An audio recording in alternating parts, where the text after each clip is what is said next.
কোনোদিন কেউ কারো গাড়া করতে যায় না। যদি বলো কীরকম, তবে শুনো। একটা সাহেব ছিল, তো সাহেবের ঘরে একটা চাকর থাকতো। সাহেবের একটা বেটা আছে, তো বেটাটার বয়স ওই 18-20 বছর হইতো। তো সাহেবের ঘরে একটা চাকর ছিল, তো সেই চাকরটারও বয়স মানে ওইরকমই প্রায় হইতো, ওই 20-21-22 বছর। তো চাকরটাকে মানে সাহেবের বহুই দমে ভালোবাসতো।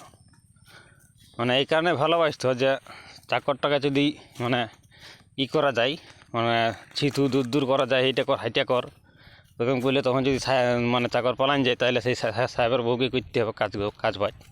সেই হিসাবে দমে ভালোবাসতো, মানে নিজের ছেলেটার থেকেও বেশি ভালোবাসতো।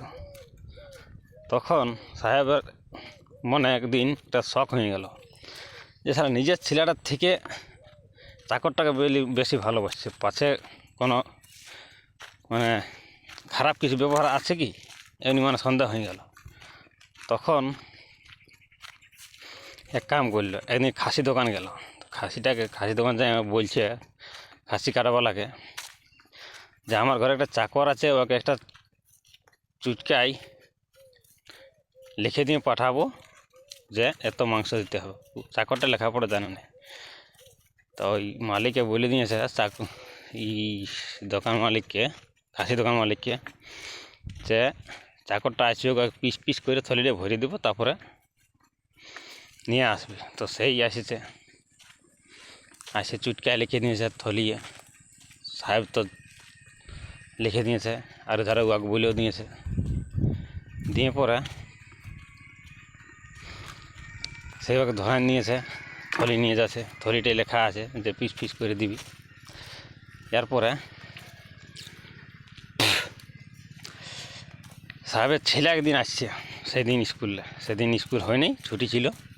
মানে কী কারণে ছুটি হয়েছে যাই হোক, তো বুঝে দাদা কথা আছি, ওই খাসি দোকান যাচ্ছি। দাদা বুঝে তো যেতে হবে না, আমি বুঝে থলিটা নিয়ে খাসির মাংস নিয়ে আসি। তো সেই চলে গেছে, জানি তো পুরো পিস পিস করে দিয়েছে। আর যে সাহেব ঘর চলে আসে, সাহেব বলছে হেই খাসি কই, তুমি যে তোমার বেটাকে দিলি, তোমার বেটা স্কুল ছুটি ছিল, স্কুল যায় নাই, আসতে ছিল, তোমার যে আমার নিল থলিটা, সেই তখন মানে থলিটা দিয়ে নিয়েছে। ইয়ার পরে সাহেব তো হস্ত অফিসে চলে গেছে, সারা খাসি কাটবে কথা, আমার বেটাকে কাটি দিয়ে পুরো হস্ত অফিসে চলে গেছে। খাসি দোকান দেখে খাসি দোকান মালিকের বলছে তুমি যেটা বলে সেটা করে দিয়েছি।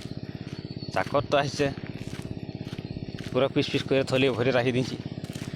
চাকর তো ঠিকই রয়ে গেল, সাহেবের বেটা মরে গেল। সাহেবের তো মাথা হেঁটে বলছে কী করে দিলি, বলছে আমার এই ছেলে ছিল। বলছে সেটা তো আমার দোষ নাই, তুমি যেভাবে বলেছো সেভাবে আমি কাজ করে দিয়েছি। তো সাহেব গাড়া করতে গিয়েছিল চাকরের, কিন্তু সাহেবেরই বেটা মরে গেল। মানে লোকের গাড়া করতে গেলে নিজেরই গাড়া কুড়ান যায়, এইভাবে মানে জিনিসটা করে গেল। তাই বলছি কেউ কারো গাড়া করতে যায় না, নয়তো নিজেরই গাড়া কুড়ান যাবে।